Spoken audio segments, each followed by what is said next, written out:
Hola clase y buenos días o buenas tardes. Not sure what time you're seeing this. ¿Quién me falta? Todos. I hope you're doing well. And here we go, another week of online learning. So here's our game plan for this week, and let's have a peek. So this time we're combining the game plan for Spanish 2 and Spanish 3 because it should be a nice quick overview that both levels can benefit from. All right, so for the week of April 27th through May 1st, can you believe it, May already? We're going to be showing you an optional feedback form that I just want to hear if this flipped classroom is working for you. Also, parents, you can also give me some feedback. It's anonymous. You don't have to put your name, but I do have a button you can select for parents. Just let me know if this is working. Also, I had a couple questions. Hammy has asked me for how do you do accents, and since the assignments are scored going forward, I want to make sure you are able to see how to do an accent on the handy dandy Google Forms. So Spanish 2, you're going to be doing the conditional tense. And next week, we'll take on the commands, the formal commands, as well as negative informal commands. And then Spanish 3, we're going to be working with the diminutives. All right, so let's head on over to the website. Okay, so you should all be very familiar with the webpage, ClyneSpanish.com. And just wanted to remind you, the end of year projects, the link is here for the end of year project form. This is replacing the rubric you would have submitted to me before.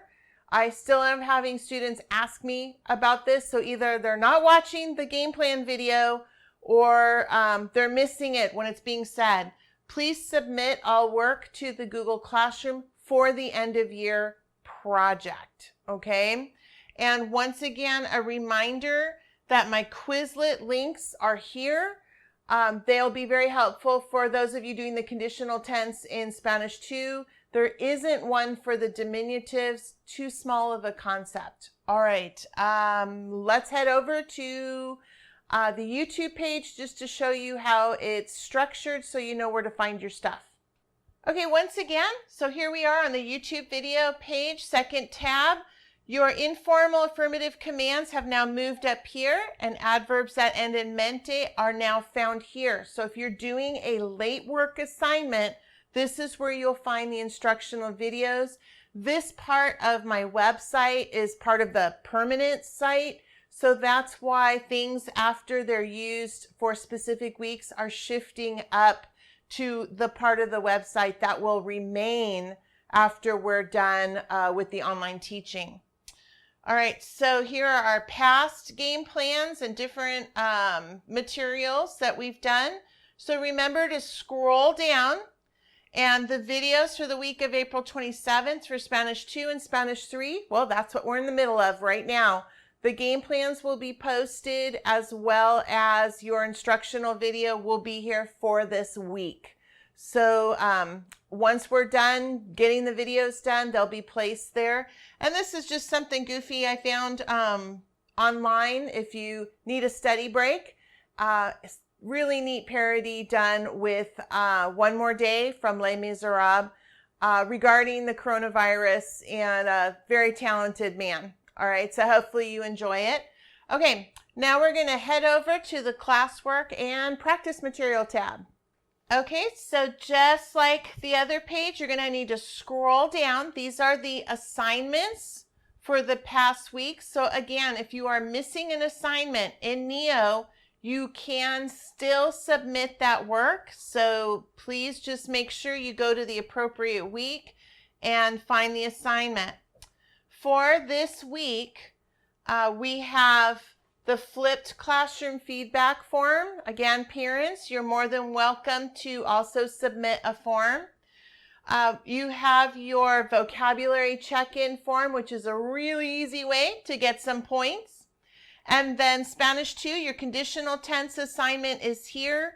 Be careful when you do that. It has irregulars and regulars mixed into one assignment. And again, This is scored. So make sure you don't race through it. Make sure your accents are there. And Spanish 3, same thing with the diminutives.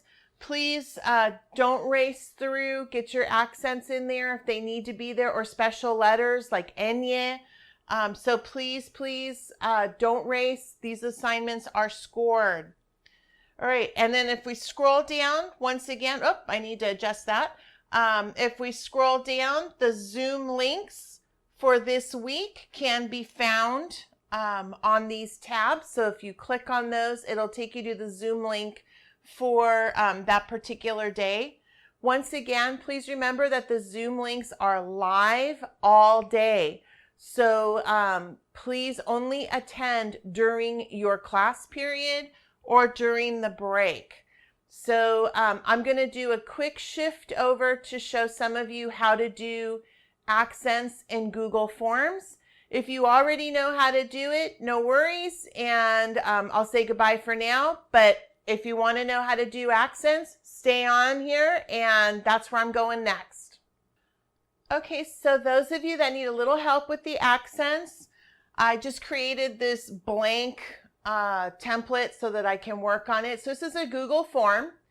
It's really easy, but if you don't know it's there, then you're wondering how in the world to do accents, because Quizlet at least gives you the bar underneath where you're typing a word for you to be able to get the accent in.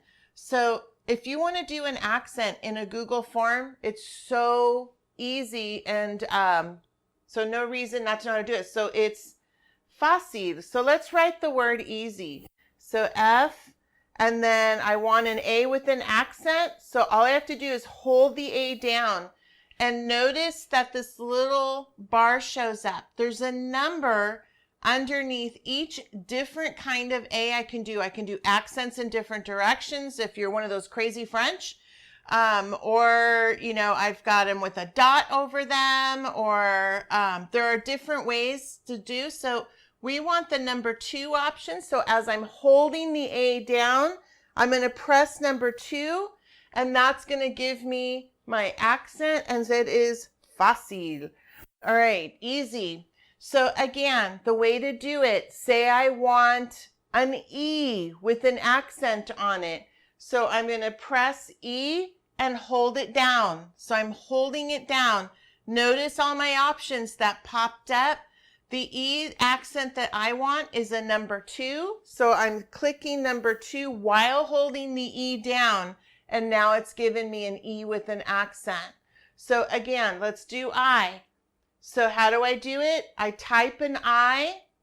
I'm holding the I down. The I key is being held down, or the I button's being held down. And then which I do I want? There's all these different options. Going to press number 3, and now I have my I with an accent. So the important thing is keep the letter, the vowel pressed down that you want, and you'll get the accent. But what if I want an ñ? So then I'd come over here, again, press my N down, and it's going to give me the option to have the ñ. All right, so I can do number 1 to have an ñ, or I can press number 2, because the French will put an accent on a consonant, unlike Spanish. So that's how I would get that. So I hope this answers your questions. Those of you that are struggling with the Google Forms, trying to figure out how to get an accent mark in there. Okay, so again, hold down your letter, wait for the little bar to show up, and then choose the number while holding the letter down that you want, and then letting go, and you'll have your appropriate accent. So I hope that helps, and I'll see you in class this week. Take care. Bye.